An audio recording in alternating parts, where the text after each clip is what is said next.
आरोपी फहीम खानच्या घरावर बुलडोझर चालवण्याची शक्यता वर्तवली जाते। फहीम खान हा नागपूर हिंसाचारातील आरोपी आहे। फहीम खानच्या घरासमोर अनधिकृत बांधकाम पाहायला मिळते। महानगरपालिकेची ही नोटीस आहे। आज कारवाईची सुद्धा शक्यता वर्तवली जाते।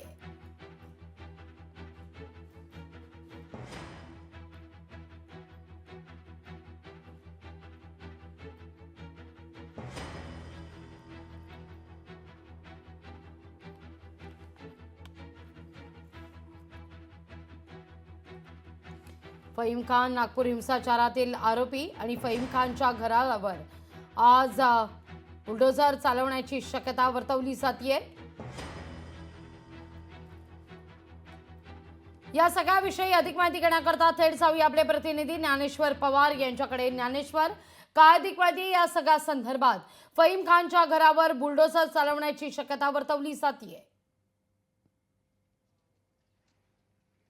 अगदीच लागवी जे आपण पाहायला गेलं तर नागपूर हिंसाचार प्रकरणातील मुख्य आरोपी असा संशय असलेला फहीम खान याच्या घरावर जे आहे ते आज बुलडोझर चालण्याची शक्यता आहे। आपण पाहू शकतो की हाच त्यांचा तो घर आहे ज्या ठिकाणी जे आहे ते आज महानगरपालिकेतर्फे आहे ते बुलडोझर चालण्याची शक्यता आहे। एकूणच या घरामध्ये आहे ते 900 चौरस फूट बांधकाम जो आहे तो अनधिकृत केल्याचा जी नोटीस जी आहे ते महानगरपालिकेतर्फे देण्यात आली आहे। या घरामध्ये जे आहे ते फहीम खान त्याच्या कुटुंबासोबत जो आहे तो राहतो आणि आज जे आहे ते महानगरपालिकेतर्फे जे आहे ते बुलडोझर या ठिकाणी फिरवण्याची शक्यता आहे। कारण की दृश्यांमध्ये आपण पाहाल तर पोलिसांचा मोठा बंदोबस्त जे आहे ते या परिसरामध्ये एकूणच लावण्यात आलेला आहे। जवळपास 500 ते 700हून अधिक पोलीस कर्मचारी आणि अधिकारी जे आहे ते एकूणच या परिसरामध्ये पूर्णतः जे आहे ते चोख बंदोबस्त आहे। आपण पाहू शकतो की पूर्ण परिसर जे आहे ते खाकी वर्दीने या ठिकाणी गजबजलेला दिसतोय। बॅरिकेडिंग लावून मोठा तगडा बंदोबस्त या परिसरात करण्यात आलेला आहे। त्यामुळे महानगरपालिकेकडून आज कधीही जे आहे ते फहीम खान यांच्या घरावर जे आहे ते बुलडोझरने या ठिकाणी कारवाई केली जाऊ शकते। फहीम खान जो आहे तो मुख्य सूत्रधार होता असा आरोप जो आहे तो त्यांच्यावरती होतो आहे।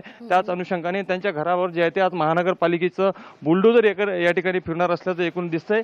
हाच तो फहीम खानचं घर आहे ज्या ठिकाणी जे आहे ते 900 चौरस फूट या बांधकाम जो आहे तो या ठिकाणी अनधिकृत केला गेल्याचा आरोप जो आहे तो फहीम खान नोटीस जी आहे ते महानगरपालिकेतर्फे देण्यात आली आहे आणि त्याच अनुषंगाने आज यूपी पॅटर्न जे आहे ते नागपूरमध्ये राबवले जाण्याची शक्यता आहे। अगदी मुद्दा हाच आहे ज्ञानेश्वर, मला हाच मुद्दा खरं तर विचारायचा होता आणि ज्याचा तुम्ही उल्लेख केलात की यूपी पॅटर्न आता महाराष्ट्रात राबवलं जात असल्याची देखील दृश्य आपण पाहतोय। बुलडोझर फिरवला जातोय, मग ती घटना बीडमधली असू दे किंवा ती घटना आता नागपूरमधली।